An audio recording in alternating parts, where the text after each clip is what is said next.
오래전에 초등학교를 졸업하고 중고 대학을 마치고 사회생활을 하던 제자들이 스승의 날에 노 은사님을 찾아뵙답니다. 제자들은 각자 사회에서 이루어간 성공담을 얘기하며 은사님에게 감사의 보답을 전하고 대화가 길어지면서 저마다 기쁨보다 스트레스와 고민에 시달리고 있다고 실토하였습니다. 결국 그들은 성공은 했지만 행복하지는 않다라는 현실에 공감한 것입니다. 제자들의 이야기를 조용히 듣고만 계시던 스승은 자리에서 일어나 물을 끓이고 여러 가지 컵을 탁자 위에 올려놓더랍니다. 탁자에는 값비싼 금잔 2개, 은잔, 보석잔, 도자기잔, 그리고 평범한 유리잔, 그리고 종이컵 몇 개까지 다양한 잔들이 놓여 있었습니다. 그리고 노 은사는 커피를 끓이더니 제자들에게 말했습니다. 각자 원하는 잔을 골라 커피를 따라 마시게. 제자들은 자연스럽게 더 예쁘고 고급스러워 보이는 금잔부터 먼저 집어들었습니다. 그래서 평범한 유리잔과 종이컵은 그대로 남아 있었습니다. 모두가 커피를 들고 마시기 시작하자 노 은사님이 조용히 이런 말을 하더랍니다. 자네들이 지금 진정으로 원하는 것은 커피가 아닌가? 그런데 왜 그렇게 커피잔을 중요시하는가? 제자들의 대답은 한결같이 침묵이었습니다. 그때 노 은사님이 한마디 했습니다. 자네들이 선택한 잔은 서로 다르지만 그 안에 담긴 커피의 맛과 향은 모두 같지 않는가? 자네들의 고민도 마찬가지일세.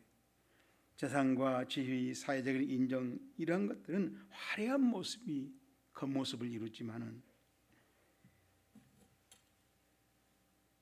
자네들의 삶의 본질은 커피잔에 담긴 커피와 같은 것일세. 자네들의 삶을 커피처럼 해보게나.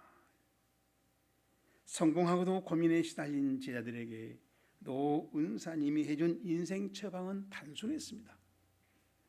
커피잔에 집착하지 말고 커피를 즐기고 그 의미를 보라는 얘기입니다. 인생 삶의 본질은 외적인 조건이 아니라 삶을 만들어가는 마음가짐이 있고 그 삶 내용 자체에 있다는 것입니다. 커피잔이 아무리 화려해도 커피의 맛과 향이 시시하다면 낭패이듯이 인간의 삶도 재산과 출세의 겉모습은 화려하게 하려고 애쓰다 보면 속마음은 삶의 향기와 의미를 놓쳐버려서 결국 성취하고도 허탈해지는 법이라는 것입니다. 오늘 설교 본문도 하나님의 자녀 삶의 핵심을 새 계명에 따르는 사랑 생활이라고 증언해 주고 있습니다. 8절 보겠습니다. 내가 다시 너에게 새 계명을 쓰노니 그에게와 너희에게도 참된 것이라. 이는 어둠이 지나가고 시작 참빛이 벌써 비침이라. 아멘. 지금 우리 함께 읽어본 8절의 의미의 골자는 새 계명이라야 참되고 그 이유는 참빛이 벌써 비치고 있기 때문이라는 것입니다. 여기서 비친다는 말이 헬라어로 파이네이라고 하는 말인데 현재형이에요. 이게 계속 비추고 있는 겁니다. 참빛이 비치기 시작해서 끊어지지 않고 지금도 계속 비추고 있다는 거예요. 그리고 거기서 우리 성경에 이는이라고 번역을 했는데 이것은 호티 비코스예요. 왜냐하면 왜 빛이 끊어지지 않고 계속 비치고 있는가? 그 이유를 설명한 거죠. 어둠이 지나간다는 말이 파이네이라고 하는 말인데 이것도 현재형이거든요. 그러니까 어둠이 계속 지나가 버린 겁니다. 자, 이 말을 수동태로 써놨어요. 3인칭 때. 어둠 자체는 쫓겨가고 있는 겁니다. 어둠이 지가 스스로 나간 게 아니라 어둠이 막 밀려 쫓겨나가고 있는 거예요. 그래서 영어 성경에 보니까 영어 성경에는 The darkness is passing away 그랬어요. 그러니까 이건 수동태로 번역했잖아요. 어둠은 지금 멀리 쫓겨가고 있다 라고 이렇게 번역했잖아요. darkness 현재 진행형으로 멀리 쫓겨가고 있다 라고 이렇게 번역을 했어요. 자, 그렇다면 8절 말씀은 예수님의 십자가 승리를 선명하게 보여주고 있는 요한복음 13장 34절과 일치한다는 것입니다. 요한복음 13장 34절에 보면 새 계명을 너에게 주노니, 그렇죠? 새 계명을 너에게 주노니 서로 사랑하라. 내가 너희를 사랑한 같이 너희도 서로 사랑하라. 근데 헬라어 성경에 보면은 이 서로 사랑하라 앞에 희나라고 하는 말이 있어요. 희나는 뭐뭐 하기 위하여, 뭐뭐 하도록 그런 목적을 나타낸 말이에요. 그러니까 새 계명을 왜 주냐? 서로 사랑하도록, 사랑하는 목적을 예수님 갖고 준다는 겁니다. 그리고 또 여기도 서로 사랑, 너희도 서로 사랑하도록 희나가 2번 나와요.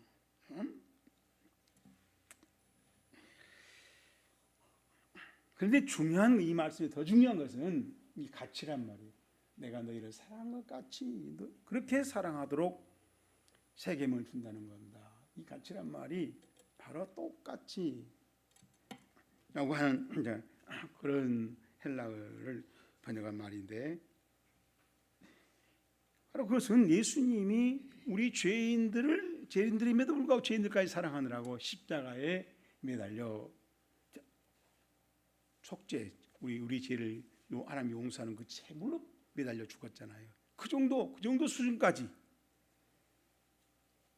그 정도의 사랑의 질을 갖추어서 사랑하라고 하니까 얼마나 힘들어요. 그래서 새 계명이다. 이제부터 이런 사랑의 수준과 질을 처음으로 내가 너에게 알려주고 또 명령하는다 해서 새 계명이라는 거 예수님이 말씀하신 것입니다. 자, 이러한 정보를 가지고 설교본 7절을 우리 함께 봅시다. 사랑하는 자들아, 내가 새 계명을 너에게 쓰는 것이 아니라 너희가 처음부터 가진 옛 계명이니 이 옛 계명은 너희가 시작 들은 바 말씀이거니와 그랬습니다. 자, 여기서 이 옛 계명이라고 하는 말은 이미 들었다는 거죠. 바로 레위기서 19장 18절 말이에요. 이게 거기도 똑같이 이웃을 사랑해서 네 번같이 사랑하라 그랬어요. 근데 그 사랑하는 질이, 사랑하는 수준이 다르다는 겁니다. 언제 우리처럼 그냥 사랑해서 내가 뭐 떡도 좀 주고, 사랑해서 커피도 마시고, 사랑해서 가서 위로도 하고 전화도 하고 그런 정도를 말해요. 그 정도 가지고는 예수님이 말한 사랑이 아니에요. 십자가에서 대신 생명을 내놓고 그 사람을 살리는 그 사랑은 다르잖아요. 사랑하는 말은 다른 것 같지만은 사랑의 질이, 사랑의 수준이 다르기 때문에 지금 예수님이 말씀하신 것은 새 계명이라는 겁니다.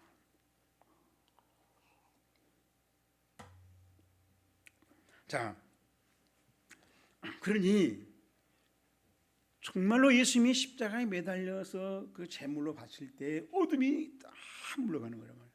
어둠이라고 하는 죄악이 예수 하나님을 가려서 하나님 빛이 빛이 못해서 어두워지는 이 어둠의 세계, 어둠의 세력이, 어둠의 작용이, 죄의 작용이 다 물러가 버린다는 것입니다.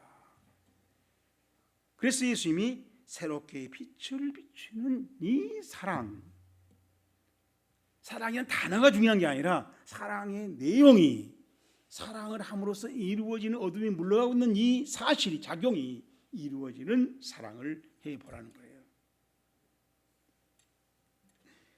다시 말하면 온수 죄인들까지 해서 네 목숨을 내어놓고 희생할 수 있느냐, 그 희생을 사랑이라고 말하고 있는 것입니다. 바로 그것은 하나님의 언약의 성취였어요. 우리가 사랑하는 것하고 하나님 언약의 성취가 이루어지도록 사랑하는 것하고 다르다는 겁니다.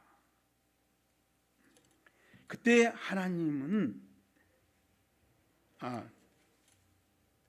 그러므로 그리스도의 사랑 생활도 말쟁이가 아니라 예수님처럼 설명하고 그 설명한 내용을 헌신으로, 섬김으로 또 수고하는, 희생하는 그런 삶을 우리도 예수님을 보면서 배우고 닮아가는 신앙생활을 시작하라고 예수님이 새롭게 명령하고 있었다는 것입니다. 자, 그러면 저와 여러분도 우리 예수님의 사랑 생활을 닮아가려면 어떻게 하면 되나요? 그 정답이 설교 본문에 기록되어 있습니다. 저랑 함께 찾아내서 단단히 챙기십시다. 첫째로 12절 말씀입니다. 자녀들아, 내가 너에게 쓰는 것은 너희 죄가 그의 이름으로 말미암아 시작 사함을 받았으며. 자, 이 말씀도 우리가 좀 잘 이해를 해야 되는데, 이해를 그 예수님이 이 성경을 쓴 사도 요한이 쓴 그 의도를 우리가 잘 알아차리려면 본문 헬라어 텍스트를 볼 수밖에 없어요. 그래서 제가 써놓은 겁니다. 맨 처음에 호티에서요. 왜냐하면 그래요. 이런 말이 있어요. 죄 사함 받는다라는 얘기도 또 너희들이 죄들이, 너희들이, 그러니까 죄들이 복수입니다. 그 너희들의 그 죄들이 너희들의 죄 용서를 받는다. 근데 이 말도 죄를 용서 받아가지고 계속 그 용서 받은 상태에 영향을 받고 있다는 얘기예요. 죄를 용서받고 있다 다시 또 죄가 나를 집어가고, 그게 아니라 죄의 용서가 끊어졌으면 그 끊어진 상태로 그대로 유지되고 있다는 그런 의미예요. 이게 엄청난 거죠. 사실은 감옥에 갔다 왔고 나왔는데 다시 감옥에 집어넣은 것이 아니라 감옥에 갔다 나왔으면 나온 상태로 이제 살아가는 겁니다. 지금 그런 의미가 있어요. 그래서 영어 성경에 보면 대부분 because your sins라고 있잖아요. 그 다음에 현재형이죠. 용서받는다. 너희들이 죄를 수동태로 했잖아요. 죄가 용서되어지고,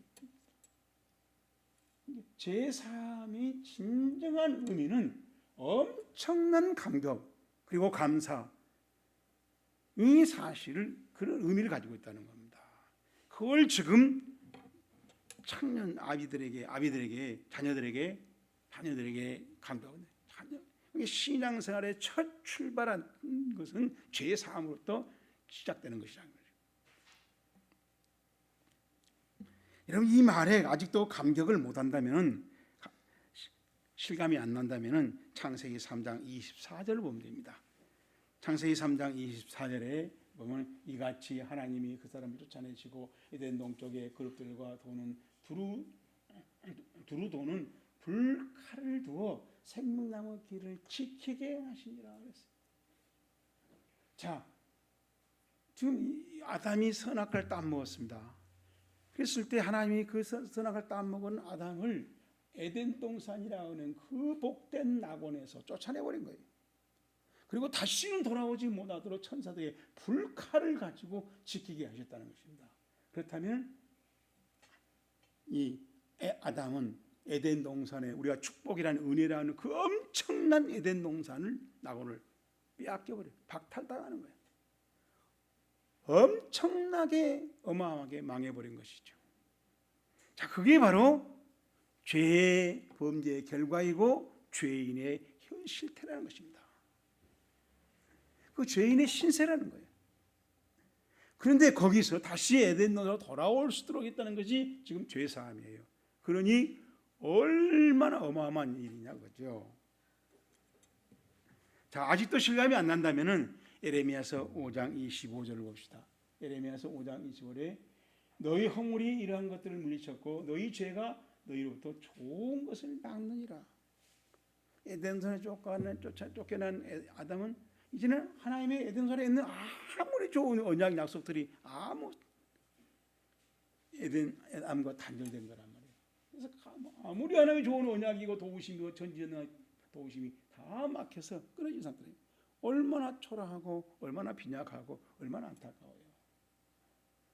자, 아직도 그 죄악의 잔악상을 목격이 안 됩니다 라는 사람은 에베소서 2장 24절입니다.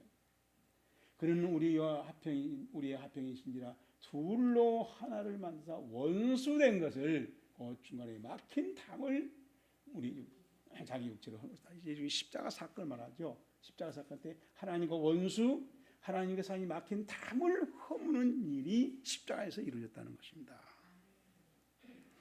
그렇다면은 죄 사함은 올바른 성도의 정체성이고 축복과 은혜의 출발점이라는 것입니다.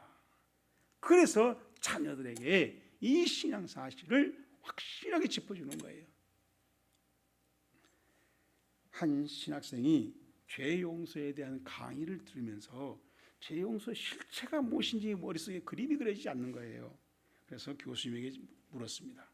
교수님, 하나님께서 죄를 용서하신다는 것은 도대체 어떠한 사건입니까?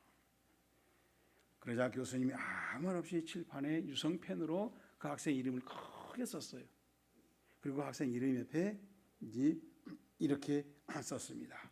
거짓말함, 교만함, 미워함, 음란한 생각을 했음, 기도하지 아니한 죄, 전도하지 아니한 죄. 그리고 여기에 자네에 해당되지 않는 사실이 있는가? 없습니다. 그 학생은 고개를 숙였습니다. 그러자 교수님이 스펀지에 휘발유를 묻혀 가져와서 그 죄들을 지운 겁니다. 그런데 그걸 그가 처음에 흐르지 나중에 깨끗하게 해줬어요. 그러고 나서 교수님이 웃으면서 미소를 지으면서 이것이 하나님이 죄를 용서해 준 것이라네.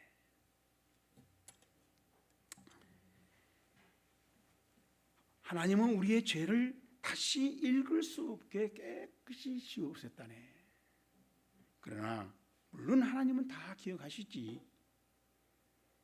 그렇지만은 그 지음은 그 지워버린 죄를 다시 들춰내지 않기로 하나님이 스스로 정한 것이라네. 이것을 우리는 하나님의 은혜라고 한다네. 그렇지만은 그 지음은 하나님의 일으킨 그 십자가를 믿는 사람에게만 해당된다네. 그렇다면 하나님의 죄 사함은 하나님의 절대 고유한 권한이고 용서받는 자는 정말 말로 형용할 수 없는 어마어마한 감사 감격에 그 감사 감격을 또 가지고 살아야 할 수밖에 없게 되어 있는 이치라는 것입니다. 두 번째로 우리 설교본문 14절 보겠습니다. 아이들아, 내가 너에게 쓴 것은 너희가 아버지를 알았으며 아비들아, 내가 너에게 쓰는 것은 너희가 태초부터 계시기를 알았으며 청년들아, 시작. 내가 너에게 쓰는 것은 너희가 강하고 하나님의 말씀이 너희 안에 가시며 너희가 흉악한 자를 이기었습니다. 아멘. 이게 우리가 하나님의 그 죄사함의 예수님을 닮은 수준으로 신앙생활을 하려면 우리 신앙생활이 이제 죄사함에서 청년신앙으로 올라가야 된다는 것입니다. 그래서 우리 청년신앙은 두 가지였죠. 강하고 그리고 말씀이 그 마음속에 머무른 신앙의 수준으로 신앙사람을 청년신앙이라고 부른다는 겁니다. 이 강하고 하고란 말이 헬라어는 강 그리고 하다가 동사에 에스틴이라고 현재형 강하는 것이 계속되고 있는 겁니다. 강했다가 또 삐졌다가 막 노두방절천이고 흔들린 게 아니라 한번 그 강한 상태가 되지만 그것이 계속되고 있다는 얘기죠. 그러니까 육체적이나 영혼이 힘을 쓸 수 있는 그 건강한 상태를 계속 유지하고 있는 겁니다. 그 사람이 청년신앙이라는 거예요. 그런데다가 그렇게 할 수 있는 것은 그 청년신앙의 마음속에 하나님의 말씀이 머무르고 있기 때문에 우리는 그한다고 번역했잖아요. 메네이라고 하는 말은 머무르고 있는데 그걸 현재형으로 썼어요. 그래서 이 메네이라고 하는 말이 바로 계속 머무르고 있다. 하나님의 말씀이 계속 머무르고 하나님의 말씀이 떨어지면 어떻게 하죠? 30배, 60배, 100배죠. 머무를 때 떨어지자마자 마귀가 가져가 버리면 길가밭. 떨어지다가 돌밭에서 그냥 더 자라지 못하면 돌밭. 그 다음에 가시떨기 때문에 더 자라지 열매를 못 맺으면 가시떨기. 그죠? 계속 자란다는 것은 있다라고 하는 것은 열매를 맺는 신앙생활을 말하는 겁니다. 30배도 좋고 60배도 좋고 100배도 좋다는 거예요. 그래서 영어 성경에 보니까 영어 성경을 because 왜냐하면 그러죠. 왜냐하면 왜 청년 신앙이냐? 그 이유가 있다는 거죠. You are strong. 너는 지금 현재형이잖아요. 지금 강하다. and 그리고 the word of God 하나님의 말씀이 lives in you. 너 안에 현재형이에요. 살고 있다는 겁니다. 하나님의 말씀이 청년 신앙의 삶 속에 살고 그래서 마귀를 이기고 돌밭을 이기고 가시나무를 이기고 열매를 맺는다는 겁니다. 그런 신앙. 설교를 많이 들었다고 설교를 많이 읽고 있었다고 자랑하지 말아라. 그 말씀이 내게서 자라서 신앙 열매를 맺고 있느냐? 있다면은 청년 신앙이고 있지 않다면은 어린아이 신앙이다. 자, 그래서 이제 말씀과 또 and you have overcome the evil one. 악한 자죠. 악한 자를 have 완료죠. 현재 완료죠. 이겼는데 이긴 상태가 지금 영향을 미치죠. 이긴 그 승리가 계속 영향을 주고 있다는 영향을 받고 있다는 겁니다. 예수님이 십자가에서 이겼죠. 그 계속 내게 영향을 주고 있어. 승리의 영향을 주고 있어요. 그래서 나는 그 승리의 영향을 받고 승리의 힘으로 예수님의 십자가의 승리로 살아가고 있다는 것입니다. 그 사람이 청년 신앙이라는 거예요. 그렇게 NIV 성경과 굿뉴스는 번역을 했더라는 얘기입니다.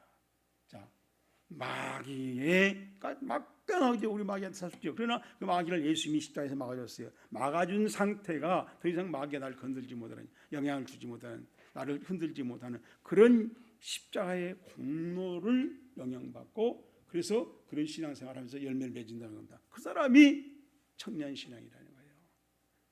사실 저는 이 말씀을 보면서 양심적으로 이 청년 신앙은 목사반에도 그렇게 드문 것 같아요. 우리나라는 비극이죠. 그러니 얼마나 신앙을 성장했고 어린아이 신앙에서 성장했고 성숙한 그런 모습을 말해줍니까? 어느 집사님의 간증입니다. 청년 때 새벽 기도를 다닐 만큼 열심히 믿은 시간에 대단했답니다.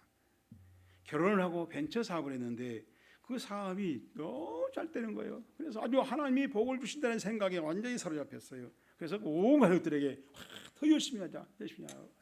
전 가족이 신앙생활에 열심을 했다는 것입니다. 그래서 지금 점점 사업이 바빠졌습니다. 그래서 이제는 새벽 기도를 못할 만큼 바쁜 일이 생긴 겁니다. 그때 그는 마음속으로 하나님 오늘만 못 갑니다.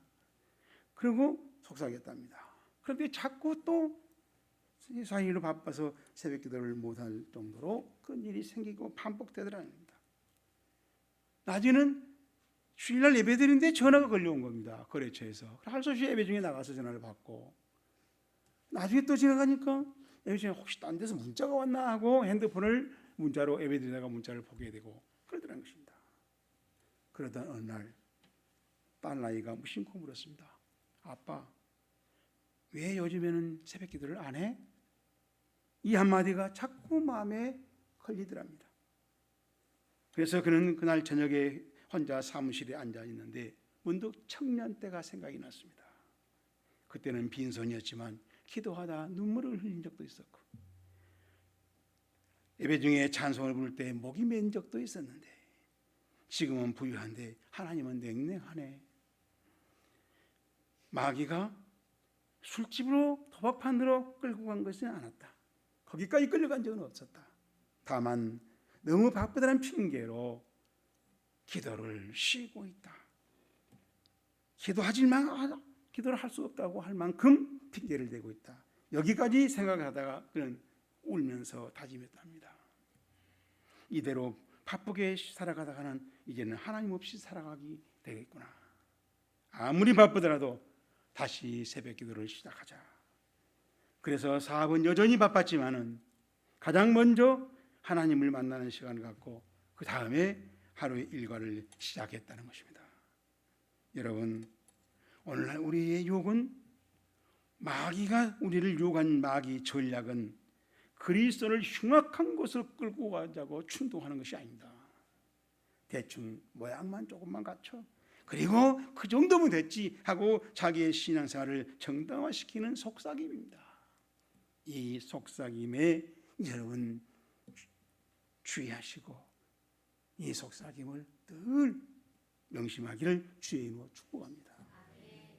세 번째로 14절입니다. 14절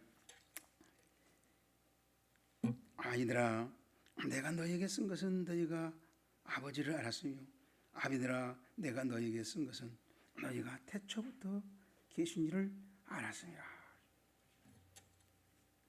이제 마지막으로 우리는 아버지 신앙에 이르러야 된다. 이 아버지라고 하는 말이 파테르스라고 하는 헬라어인데 이 말은 복수예요. 그러니까 아버지들. 우리들도 우리 성경도 모처럼 복수를 잘 구별해서 번역했어요. 신앙적으로 교회 장로들이고 가정적으로는 가장들입니다. 지도력을 갖출 만큼 이제 신앙이 성숙했다는 거예요. 그런데 이어서 아비들아 너희는 태초부터 계신 이를 알았으며 라고 말했습니다. 신앙의 성숙은 반드시 오랜 기간에 비례하지 않습니다. 제가 자꾸 말하지만 우리 한국 목사님들은 시간이 오래되면 그만큼 신앙이 다 높은 줄 알아요. 그래서 특히 목사님들 은퇴한 데 제가 많이 가보면 그런 성령 몇 년 했다고 그동안에 막 신앙이 올라간 줄 알아요. 순종한 시간만큼 신앙이 성숙하는 거죠. 순종 안 하고 산 날도 많잖아요, 여러분들. 여러분 매일 신앙 순종해요? 어느 설교 들어 순종해요? 못하고 지난 게 너무 많잖아요. 이 사실을 인정 안 한다는 겁니다.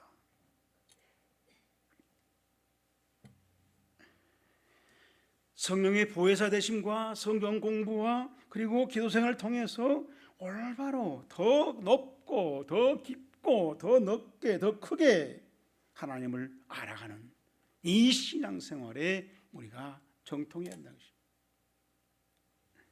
여기서 하나님을 안다는 것은 교리를 암기하는 성경 내용을 그냥 그대로 암기하는 그런 정도를 말하는 게 아닙니다. 하나님과 임마누엘 관계 속에서 하나님의 인도하심을 받으면서 하나님 경외하는 그 신앙 수준을 점점 더 높이는 그 신앙생활의 원리를 터득하고 그 신앙생활을 해가는 거예요. 에베소서 3장 18절을 보세요. 에베소서 3장 18절 능히 모든 성도와 함께 지식에 넘치는 그리스도의 사랑을 알고 그 사랑의 넓이와 그 사랑의 길이와 그 사랑의 높이와 그 사랑의 깊이가 어떠함을 깨달아 하나님의 모든 충만한 것으로 너희에게 충만하게 하시기를 바울이 기도한다잖아요. 자, 이러한 과정을 통해서 이러한 기도 응답으로 아버지 신앙에 이르게 된다는 것입니다. 어떤 청년이 세례를 받더니 주일 예배에 자주 빠졌습니다. 그래서 목사님이 찾아가 물었습니다. 청년, 세례를 받았으면 이제 더 열심을 내야지. 아니 왜 예배에 자꾸 빠지곤 합니까? 세례 받고 나니까 자꾸 어려운 일이 생기네요. 그 목사님은 그를 데리고 뒷산으로 와서 낭떠러지 바위 틈에서 자라고 있는 소나무를 보여줬습니다. 그리고 물었습니다. 이 나무가 어떠로? 이 험악한 바위 틈에서 이렇게 단단하게 자라고 있는지 그 이유를 알겠는가? 바위 틈에서 뿌리를 깊이 땅속에 내렸기 때문이죠. 목사님이 맞장을 쳤습니다. 바로 그걸세. 자네도 이 바위 틈에서 자란 이 뿌리와 같은 신앙생활을 해야 되지 않겠는가? 우리 신앙생활도 온실에서 화초와 같이 자란 것은 겉은 화려하고 꽃도 아주 예뻐 보일지 모르지만 밖에 나가면 그냥 시들어버리네. 우리의 신앙생활을 환경을 어렵게 만드는 것은 하나님 우리를 괴롭히고 넘어뜨리려고 무너뜨리려고 하는 것이 아니라 우리 신앙생활 하나님께로 뿌리를 점점 깊여내려서 하나님과 연결을 시키려고 하는 하나님의 의도일세. 그 말을 듣고 있던 청년이 눈물을 흘리면서 대답했습니다. 시련과 아픔이 올 때마다 주님께 더 뿌리를 깊이 내려보겠습니다. 성경 베드로전서 1장 7절입니다. 너희 믿음의 시련이 풀로 연단하여도 없어질 금보다 더 귀하여. 자, 이제 저와 여러분만이라도 새 계명으로 그토록 어렵고 수준이 높다는 그럼에도 불구하고 그 새 계명으로 신앙생활을 해가려면 무엇을 깨달아야, 그리고 그 깨달음을 어떻게 반영해야 하는지 설교 본문이 강조하고 있는 그 정답을 정리해 봅시다. 믿음 생활은 입술의 설명만으로 끝나지 않습니다. 형제를 미워하면서 하나님과 올바른 관계는 불가능합니다. 아무리 그가 성경을 많이 읽고 쓰고 외우고 성경을 가르친다 하더라도 미움이 있다면은 그 사람은 신앙은 아주 낮을 수밖에 없는, 점점 청년으로 어린 신앙으로 떨어지는 거예요. 설교본 9절 이하를 보면은 사랑함을 빛과 어둠으로 설명하고 있습니다. 형제 사랑하는 사람은 빛 삶이고 형제를 미워하는 삶은 어둠 생활이라고 밝혀 놓았습니다. 그렇다면 우리는 여기서 우리 자신을 스스로 돌아봐야 된다. 교회 안에서, 가정에서, 일터에서 사랑으로 반응하고 있는지, 혹시 내 마음속에 미워하는 감정이 그리고 기억이 남아있어서 담을 만들고 있지는 않는지, 그 담이 있다면 그 담은 어서 십자가 앞에 가서 십자가를 붙들고 십자가의 보혈로 씻고 허물어서 이제는 다시 담이 허물어진 신앙생활을 시작하는 것이 현명하는 것이고 성장을 기대할 수 있고 성숙을 기대할 수 있다는 것입니다. 하나님 아버지 감사합니다. 오늘도 우리에게 신앙생활에서, 어린이 신앙생활에서 청년 신앙으로, 청년 신앙에서 어른 신앙으로 성장해 가라고, 그래서 새 계명을, 사랑 생활을 하라고 가르치고 있는 이 말씀이 힘들지만은, 절벽 같아 보이지만은 성령의 도우심으로 그 신앙생활을 해가는, 그리고 점점 힘을 얻어가는 신앙생활이 되어지게 하시옵소서. 예수님 이름으로 간절히 기도했습니다. 아멘.